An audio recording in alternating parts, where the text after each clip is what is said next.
সম্পর্কিত বিভিন্ন সমস্যা যেমন দাঁত, হাজা, চুলকানি, এক্সিমা ইত্যাদি আপনি খুব সহজেই এড়িয়ে চলতে পারবেন।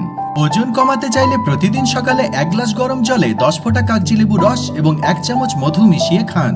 কানে জল ঢুকে কান ব্যথা হলে কানের মধ্যে 4 থেকে 5 ফোঁটা কাগজিলেবু রস দিলে কানের ব্যথা দূর হয়ে যাবে। কাটা স্থানে কাগজিলেবুর খোসা চেপে ধরলে রক্ত পড়া বন্ধ হয়ে যায়।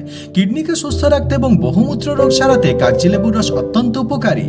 গলা ব্যথা এবং টনসিলের সমস্যায় হালকা গরম জলে 1 চিমটি নুন এবং কাগজিলেবুর রস মিশিয়ে গার্গল করলে গলা ব্যথা সম্পূর্ণরূপে ঠিক হয়ে যাবে। তাছাড়া ইউরিক অ্যাসিডের সমস্যা, মাইগ্রেন, মাথা ব্যথা, মুখের দুর্গন্ধ, অ্যাসিডিটি, বাতের জন্য হাঁটু ব্যথা এই সব সমস্যা দূর করতে কাগজিলেবুর রসের জুড়ি মেলা ভার। তাই দৈনন্দিন সুস্থতা বজায় রাখার জন্য প্রতিদিন সকালে খালি পেটে 1 গ্লাস গরম জলে 10 ফোঁটা কাগজিলেবুর রস মিশিয়ে নিয়মিত খান।